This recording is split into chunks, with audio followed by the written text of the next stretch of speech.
চট্টগ্রাম টেস্টে প্রথম ইনিংসে লিড পেয়ে ও স্বস্তিতে নেই বাংলাদেশ।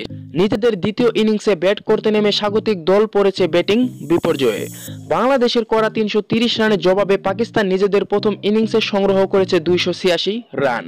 আবিদ আলী শতক ও আবদুল্লাহ শফিকের অর্ধশতকে লিডের আশা জাগিয়েছিল পাকিস্তান। তবে তাইজুল ইসলামের অগ্নিঝরা বোলিংয়ে বাংলাদেশ ৪৪ রানের লিড নিয়ে দ্বিতীয় ইনিংস শুরু করে।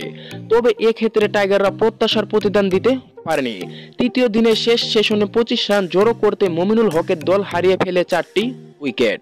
একে একে বিদায় নেন সাদমান ইসলাম, নাজমুল হোসেন শান্ত, মমিনুল হক ও সাইফ হাসান।